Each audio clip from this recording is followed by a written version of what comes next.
सूरदास जी का भाव है और बहुत सुंदर है।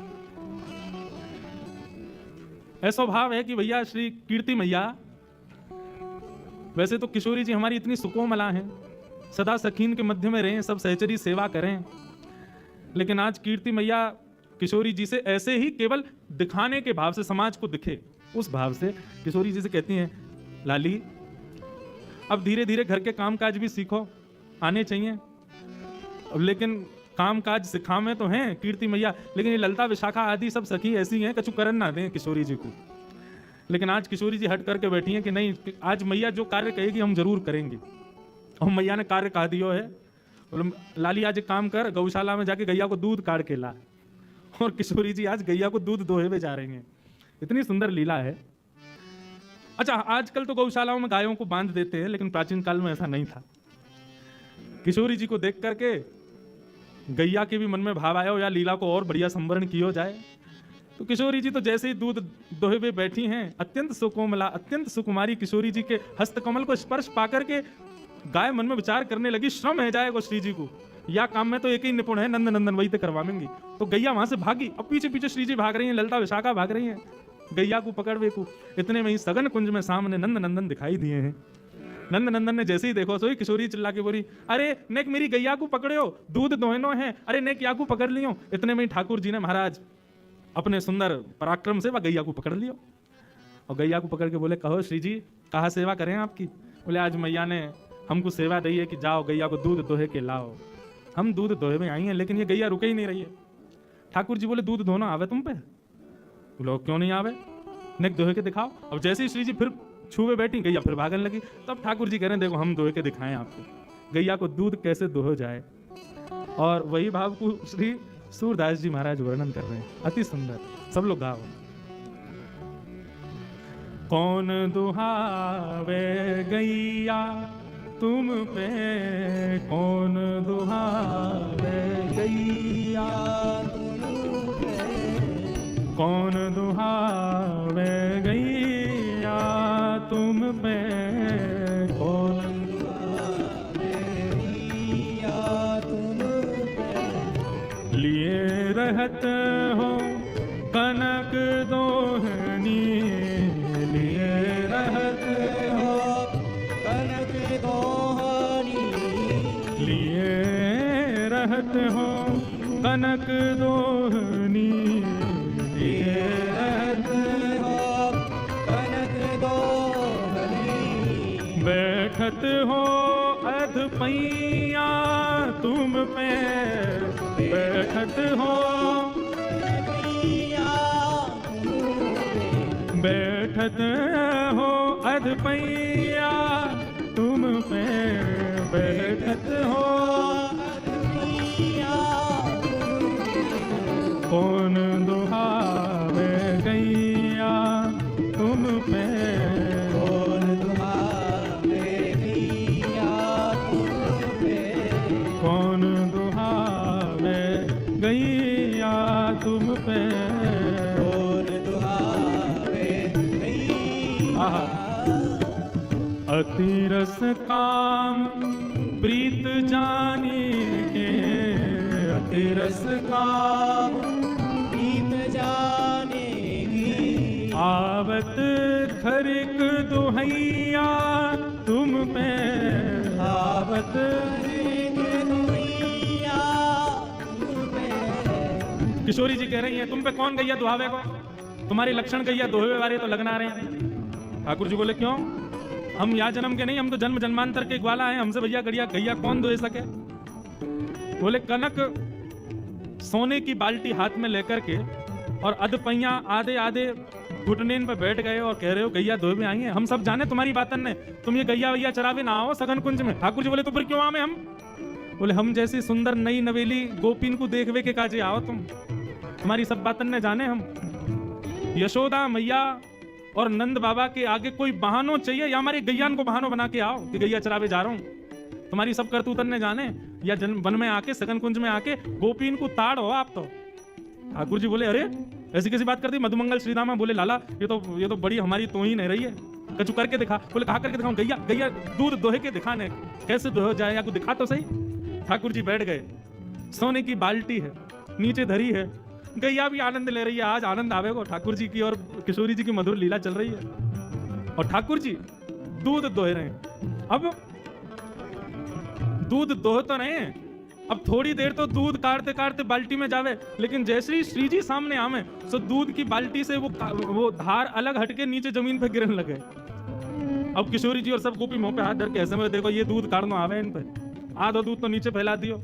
सूरदास जी वर्णन कर रहे हैं, इत चितवत उत धार चलावत, इत चितवत उत धार चलावत, इत चितवत उत धार चलावत, इत चितवत उत धार चलावत। अरे लाला तेरा ध्यान कहीं और है और धार कहीं और कुछ चला रहा है। यही सिखायो मैया तो है, यही सिखायो मैया तो है, यही सिखायो मैया तो है, यही सिखायो मैया तुम पे कौन दुहावे गैया, तुम पे कौन तुम पे कौन दुहावे गैया, तुम पे कौन दुहावे गैया। सब सखी और किशोरी जी कह रही यही सिखाया तुम्हारी मैया ने। ठाकुर जी बोले का है? बोले नीचे देखो। ठाकुर जी का चित्त वृत्ति तो किशोरी जी में लगी भैया। अब भले ही प्रकट करके दिखा रहे हैं कि भैया देखो मुंह पे कितना आवे, लेकिन जहां जहां किशोरी जी घूम रही हैं वहीं वहीं ठाकुर जी को ध्यान जा रहा है। वह कारण से दोहे तो रहे लेकिन बाल्टी की जगह नीचे गिर रहा है सब रो। तो यही सिखाया हो तुम्हारी मैया ने। किशोरी जी खींचन लगी, मेरी गैया को सबरो दूध फैला दियो। कीर्ति मैया ने कही कनक बाल्टी भर के लियो और या कौन के पल्ले लियाई मैं गैया को सबरो दूध नीचे फैला दियो। ठाकुर जी बोले मेरी मैया ने गैया दोहिनो सिखायो कि नहीं सिखायो, लेकिन तेरी मैया ने कहा सिखायो ये मुझको पता है। किशोरी जी बोली कहा सिखायो मेरी मैया ने? सूरदास जी वर्णन कर रहे हैं, सूरदास प्रभु झगड़ो सीखो, सूरदास प्रभु झगड़ो सीखो, सूरदास प्रभु झगड़ो सीखो। तेरी मैया ने तो को गुस्सा कर वो सिखाया है। ठाकुर जी बोले तुम्हारी मैया ने तो तुमको गुस्सा कर वो सिखाया। इतने में मधुमंगल पूछो लाला गुस्सा भी ऐसो वैसो ना कर रही हैं तो कैसो कर रही हैं? बोले ज्यों घर खसम गुसैया तो पे, ज्यों घर खसम गुसैया तो है। लाला जैसे घर के खसमते बाकी घरवारी रूठ है ना, बातें लड़े काहे, ऐसी श्री जी तोते लड़ रही है। हाँ बोले यार यही बात सही है, बिल्कुल सही कह रहे हैं। अब तो श्री जी और सब सखी बोली इन दारी के इनको काउ देना हाथ दिखाना पड़ेगा।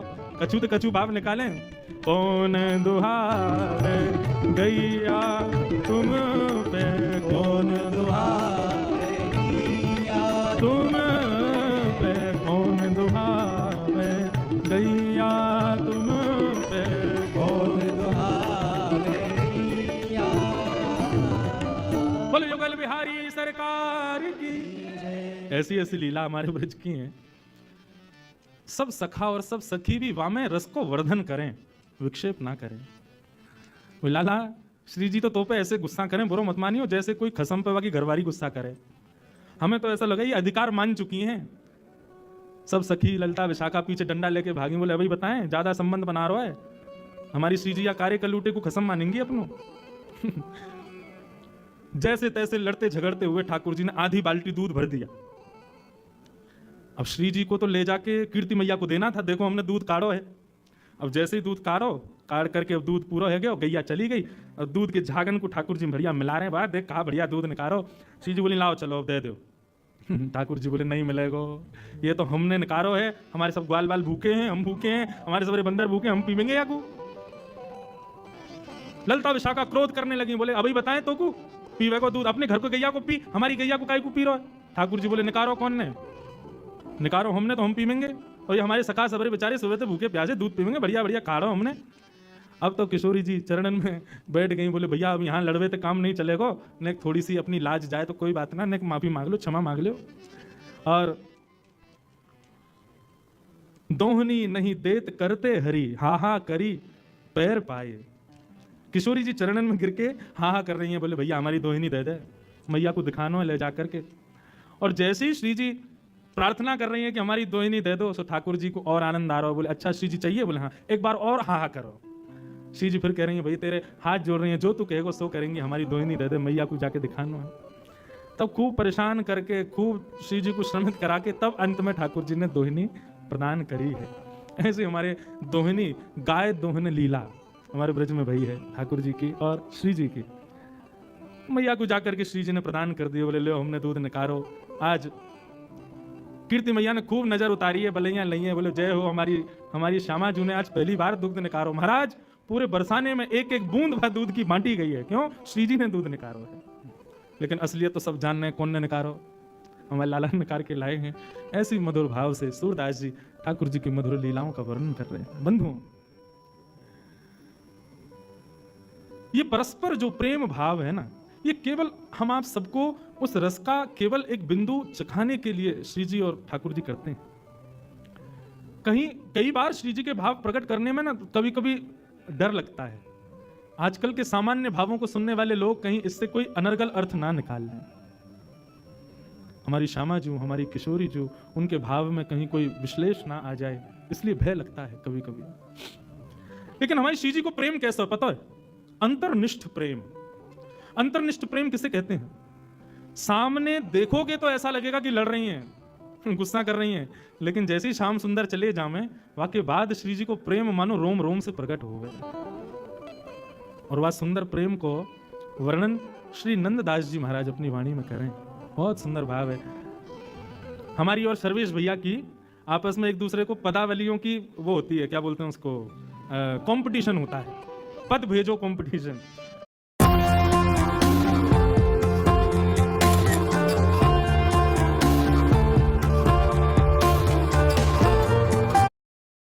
ये पद भेजते हैं तो मैं सोचता हूं इससे दुगना बढ़िया भेजूंगा। ये जो पद भेजते हैं उससे मैं रात भर चिंतन में चला जाता हूं, फिर हम ऐसा पद भेजें ये एक आध महीना को चिंतन में चले जाएं। तो किशोरी जी का एक सुंदर भाव श्री नंददास जी वर्णन करते हैं। किशोरी जी का प्रेम कैसा। अब गैया दोह के तो आ गई वापस, वहां तो खूब लड़कियां आई, झगड़ के आई हैं श्याम सुंदर से, लेकिन अब एकांत में जब बैठी हैं तब श्याम सुंदर को स्मरण करते हुए किशोरी जी कितने सुंदर भाव कह रही हैं। आहा, बहुत सुंदर भाव।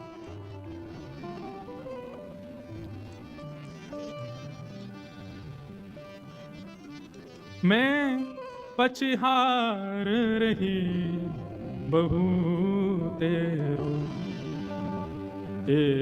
कहू नेक नानी के हेरो, मैं पछहार रही बहु तेरो।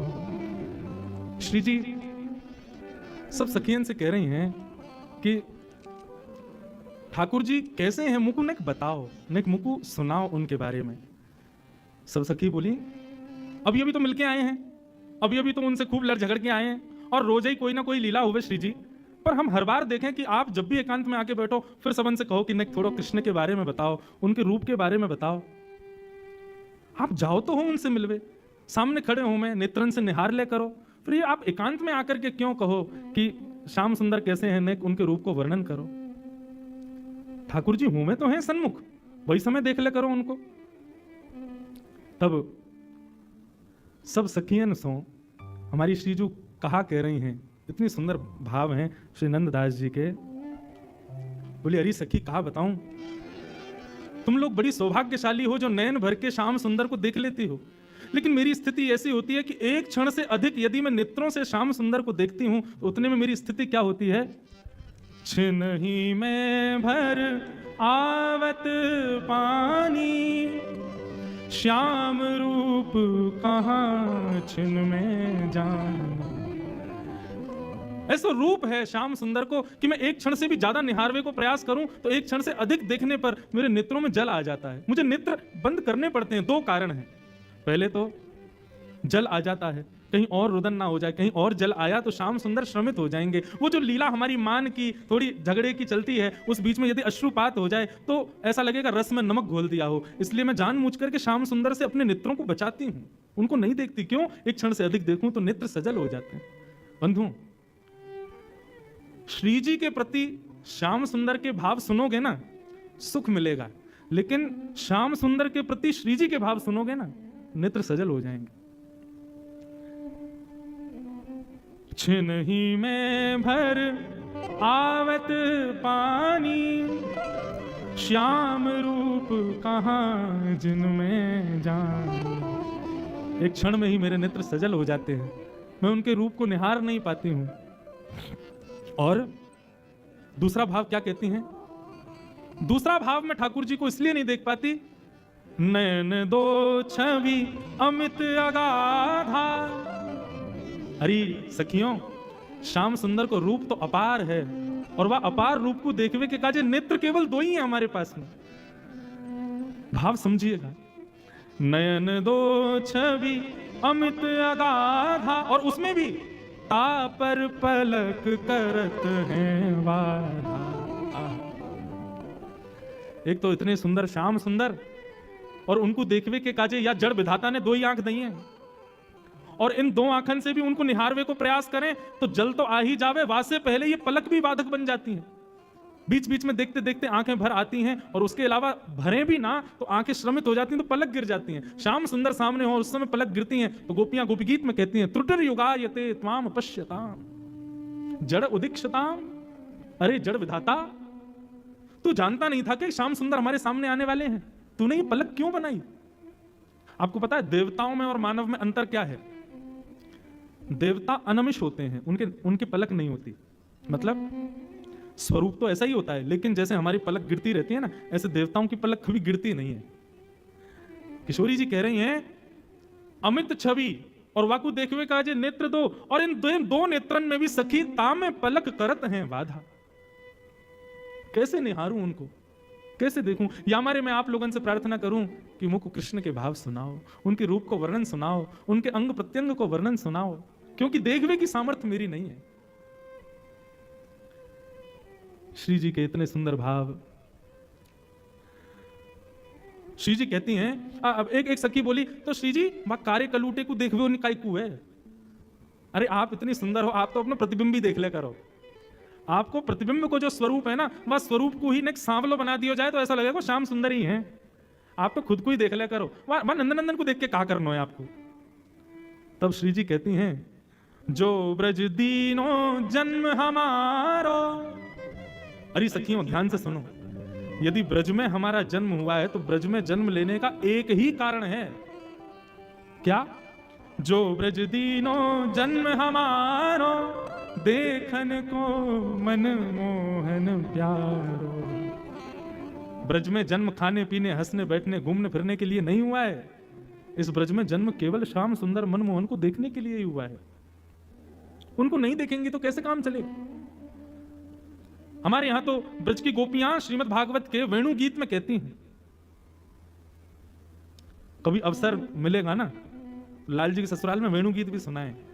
श्री जी तो आ ही जामे, वेणु गीत भी बहुत सुंदर है श्रीमद् भागवत का। गोपी गीत सबने सुना है, लेकिन भागवत के कई ऐसे अप्रकट गीत हैं, उनका भी अद्भुत भाव है, जैसे वेणु गीत, युगल गीत श्रीमद् भागवत के। अब वेणु गीत में क्या होता है, ठाकुर जी वन चरा रहे हैं गैया में, वन में चरा रहे हैं गैया, और वहां बैठ करके वेणु वाद्य कर रहे हैं। उस वेणु की ध्वनि को सुन करके गोपियां नेत्रबंद करती हैं, और नेत्रबंद जैसे ही करती हैं तो हृदय में ही ठाकुर जी की वो छवि प्रकट हो जाती है जो वन में लीला हो रही है, और उसका वर्णन गोपियां करती हैं। अब श्याम सुंदर ऐसे चल रहे हैं, अब श्याम सुंदर ये लीला कर रहे हैं, वही वेणु गीत है।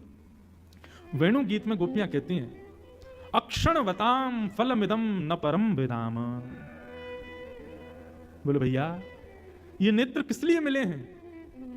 सूरदास जी का पद है ना, देखो चाहत कमल नयन को, निस दिन रहत उदासी अखियां, हरि दर्शन की प्यासी प्यासी, हरि दर्शन की प्यासी अखियां। हरि दर्शन के प्यासे। श्याम सुंदर को निहारो। किशोरी जी कह रही हैं, जो ब्रज दीनो जन्म हमारो, देखन को मनमोहन प्यारो। उनको देखने के लिए ही हमारा जन्म ब्रज में हुआ है। किशोरी जी बोली, मैंने तो अब सोच लियो है। ललिता विशाखा बोली, कहा सोच लियो? बोले, अब मैं तपस्या करूंगी। ललिता विशाखा बोली, क्यों? बोले, मैंने सुनी है तपस्या करने के बाद में ब्रह्मा और इंद्र की पदवी मिल जाती है। ललिता विशाखा बोली, आपको ब्रह्मा की पदवी की क्या पड़ी है? बोले, मैंने सुना है पूरे विश्व को ब्रह्मा बनाता है, तो मैं तपस्या करूंगी और तपस्या के बल से मैं विधाता बनूंगी। और यदि विधाता मैं नहीं भी बनी, तो ललिता विशाखा बोली, आपको विधाता बनने की क्या जरूरत है? आप विधाता को बनाओ, आप में इतनी सामर्थ्य है। किशोरी जी बोली, सही कह रही है, इस बार तो विधाता विष्णु ने बनायो, लेकिन अगली बार जब प्रलय के बाद पृथ्वी बनेगी तब विधाता को मैं बनाऊंगी। ललिता विशाखा बोली, आप विधाता को बनाओगी? क्यों, कहा करोगी ऐसा? तब किशोरी जी का भाव सुनो। आहा, जो विधि ना को वश कर पाऊं, तो मैं पद्धति कछु और चलाऊं।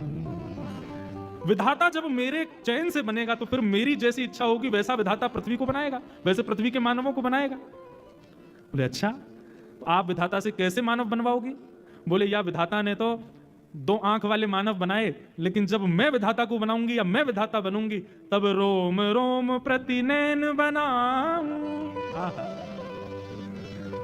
मैं विधाता को आज्ञा करूंगी कि भैया मानव बनाइयो, लेकिन मानव के जितने तेने रोए बना दिए ना बेमतलब के, कहा काम है इनको, इन प्रत्येक रोम में नेत्र प्रकट कर दियो। रोम रोम प्रति नैन बनाऊं, क्यों? ताकि अमित अगाधा स्वरूप जो श्याम सुंदर को है, हमारो अंग अंग वाको दर्शन करे, हमारो अंग अंग वाको निहारे। और सखी ने कोई और बात सुन, रोम रोम प्रति नैन बनाऊं, और उसमें भी इकटक रहे, ये नेत्र सदा खुले रहे, श्याम सुंदर को देखते रहे, उसके लिए पलक न बनाऊं। रोम रोम प्रति नैन बनाऊं, इकटक रहे, पलक न बनाऊं। तब क्या होगा? तब कछु कहे हुए सखी सब पूरन मन के काम। आहा, किशोरी जी कह रही हैं, तब हमारी मन की मनोकामना पूरी होगी, और उस समय जब हमारे रोम रोम में नेत्र होंगे, बिना पलक के नेत्र होंगे, और जब श्याम सुंदर हमारे सामने आएंगे तब अपने प्रत्येक रोम से उनका दर्शन करेंगे, तब हमारे मनोरथ पूर्ण होंगे, तब हमारी मनोकामना पूर्ण होगी। अब देखो, कृष्ण सन्मुख की किशोरी जी और कृष्ण विमुख किशोरी जी के भाव। आप यूं मत सोचियो कि हमारी किशोरी जी को कृष्ण के अधीन बता रहे हैं ये, रुक जाओ, कल अभी आ जाएगा तो ठाकुर जी को अधीन बता देंगे। वहां में कोई अंतर थोड़ी, दोनों एक दूसरे के अधीन हैं, सदा एक दूसरे के सुख के भाव में तो विराजमान रहते हैं। हमारे बिहारिन देव जी तो एक पद में वर्णन करते हैं कि भैया ठाकुर जी मुकुट क्यों पहनते हैं पता है? अच्छा, मुकुट भी पहने तो सीधो पहनने में टेढ़ो क्यों पहने? तो बिहारिन देव जी का वो पद है, कल सुनाऊंगा, वो पद मुझे स्मृति में नहीं, उसमें बिहारिन देव जी का भाव है कि वो टेढ़ा मुकुट इसलिए पहनते हैं ताकि किशोरी जी जब संग चलें तो कहीं धूप की छांव, धूप के प्रकाश से किशोरी जी के चरणन में श्रम ना आ जाए, इसलिए छतरी पकड़वे को इतना अभी समय ना है, तो अपने मुकुट को ही ऐसो टेढ़ो करके चलें कि मानो श्री जी जब चले तो उनकी श्री जी के चरणन के ऊपर छतरी को काम ठाकुर जी को मुकुट करते हुए चले, ताकि श्री जी के चरणन को धूप की, सूर्य के प्रकाश से कोई श्रम नहीं आ जाए। दोनों ही अधीन हैं। ऐसे भवसागर में गोते लगवा देंगे महाराज की जीवन भर उससे कभी निकल नहीं पाओगे। ऐसे हमारे श्री जी और ठाकुर जी के मधुर भाव हैं। आहा,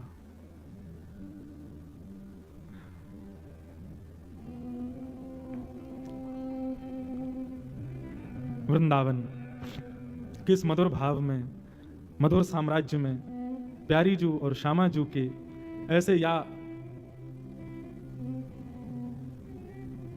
बिना किसी दिखावे को प्रकट किए हुए इस निर्मल प्रेम को सब सखियां सुनकर के आनंदित हो रही हैं, और दोनों रसिक जन मधुर भाव से श्री जी को प्रणाम कर रही हैं। तो ऐसे श्री जी के प्रेम उद्भाव हैं ठाकुर जी के प्रति। हमारे वृंदावन में रसिक जन यही भाव के शायद गत वर्ष भी मैंने कहा था। श्री हृदयवंश महाप्रभु कहते हैं कि ठाकुर जी आप चाहते तो एक ही नेत्र बना देते, वहां तो किशोरी जी कह रही हैं कि अनन्य नेत्र प्रकट करो, लेकिन स्वामी श्री हृदयवंश महाप्रभु कहते हैं कि ठाकुर जी आप चाहते तो एक ही नेत्र बना देते, एक ही नेत्र से पूरा संसार हम लोग देख लेते, लेकिन आपने ये दो नेत्र यही मारे प्रकट किए ताकि एक नेत्र से हम आपको विराजमान करें, दूसरे नेत्र में श्री किशोरी जी को विराजमान करें। बसो मोरे नैनन में यह जोड़ी, नव दुल्हे ब्रजराज सांवरो, दुल्हन राधा गोरी, बसो मोरे नैनन में यह जोड़ी। ये जो श्री रसखान जी भाव प्रकट करते हैं ना, देखो दुरोवह कुंज कुटीर में परो पलोटत राधिका पायन। श्री किशोरी जी के चरणन में श्याम सुंदर अपने सिर रखे भय दर्शन दिए रसखान जी को। ये भाव भी ठाकुर जी कोई ना कोई लीला ऐसी ढूंढते रहते हैं जिसके कारण से किशोरी जी के सन्मुख जाने का और किशोरी जी को प्रणाम करने का अवसर मिले। श्याम सुंदर उससे चूकना नहीं चाहते हैं। ठाकुर जी कोई ना कोई भाव बना के, कोई ना कोई बहाने बना करके जाते ही रहे किशोरी जी के दर्शन करवे के काजे। एक बार बरसाने में एक गोपी के बेटा को ब्याह भयो, और वहां के बेटा को जैसे ही ब्याह भयो तो ठाकुर जी पहुंच गए वहां गोपी के घर, और गोपी से जाके कहे, अरे तेने अपने छोरा को ब्याह कियो, किशोरी जी को आमंत्रण नहीं दियो। बोली, अरे मैं कहा बताऊं, मुझको संकोच आ गया, मुझको लाज भई कि भाई ऐसा छोटा सा ब्याह, किशोरी जी आएंगी, उनके समान व्यवस्था नहीं है, या हमारी मैं तो लज्जा के कारण किशोरी जी को नहीं बुला पाई। ठाकुर जी बोले, तो पता कितना बड़ा अपराध है, बरसाने की श्री कुंवर राधिका जब बहू को देख लेंगी ना, तभी समझियो तेरी बेटा बहू तेरी सेवा करेगी। किशोरी जी के नेत्रन में बड़ी शक्ति है, वो जाकू देख ले, वाकू अधिकारी बना दें। गोपी बोली, अच्छा तो कहा करना चाहिए मुझको बताओ। ठाकुर जी बोले, किशोरी जी के पास अपनी बहू को मिलावे ले जा। अच्छा, कहीं नाराज? अरे नहीं, किशोरी जी तो बड़ी दयालु हैं, बड़ी कृपालु हैं, वो कभी नाराज थोड़ी है सके। लेकिन हाँ, यदि तू अपनी बहू को नहीं लेके जावेगी तो या तो दो हानि होंगी। ऐसा भी ऐसा कि किशोरी जी श्रमित है जाए, नाराज है जाए, भाई बताओ ब्याह है को हमको बुलायो नहीं, और दूसरों तेरी ये बहू सदा अभागी रहेगी, अयोग्य ही रहेगी, किशोरी जी की दृष्टि नहीं पड़ी यहाँ पे। गोपी बोली, तुम ही बताओ कहा करूं। बोले, जा अपनी बहू को मिला के ला, लेकिन वहां से पहले किशोरी जी से एक बार आज्ञा लिया, जब उनको समय हो तब ले जाइयो। गोपी गई, जाके किशोरी जी से क्षमा मांगने लगी, श्यामा जी मेरे बेटा को ब्याह भयो, लेकिन मैंने आपको आमंत्रण नहीं दिया। किशोरी जी बोली, कोई बात ना है, ठीक है, अब बता तू अपनी बहू को लेके कब आ रही है। बोले, मैं वही की आज्ञा ले आई हूँ, आप कहो तो ले आऊँ। किशोरी जी बोली, हाँ लेके आ। अब यहाँ पे ठाकुर जी ने वो गोपी तो भेज दी किशोरी जी के पास में, और स्वयं पहुंच गए बाकी बहू के पास। बड़ी थक गई होगी, ब्याह भयो नयो नयो। हाँ श्याम सुंदर, थक तो गई हूँ, तेरी सास मुँह से कह के गई मैं तो जा रही हूँ 84 कोस की परिक्रमा, गोवर्धन की परिक्रमा लगा के आऊंगी, बाकी तो समय लग जाएगा। अब देख यही बढ़िया समय, तू सो जा, और तेरे घर को जो काम है हम और तेरो खसम मिलके हम लोग सब संभाल लेंगे, तू सो जा। वह गोपी को तो दियो सुलाए, और स्वयं वह गोपी को श्रृंगार कर लियो, और सज धज के बिल्कुल घूंघट करके बैठ गए ठाकुर जी। ये बहाने हैं ठाकुर जी के, किशोरी जी के दर्शन के। गोपी आई आकर बोले, अरे बहू जल्दी चल, श्यामा जी ने तो को बुलायो है। अब ठाकुर जी लहंगा फरिया बढ़िया चुनरी उनरी पहन के बढ़िया तैयार बैठे, हाँ मैया चलो। अच्छा, बोलनी चाल आदि तो वहां में कोई अंतर ना बता सके कि कोई सखी जा रही है कि सखाई है। ठाकुर जी की चाल आदि सब ऐसी हैं, मतवारी चाल है, ऐसा लगे कि गोपी हो, और नहीं भी हो तो हमारे ठाकुर जी को तो काय बात में निपुण है, यही में तो निपुण है वो। ऐसी गजगामिनी चाल चलते भये जा रहे हैं किशोरी जी के पास दर्शन करने के लिए। सुंदर सखी को रूप धारण करके आए हैं। कितने सुंदर लाल जी हैं, सूरदास जी उसको वर्णन कर रहे हैं।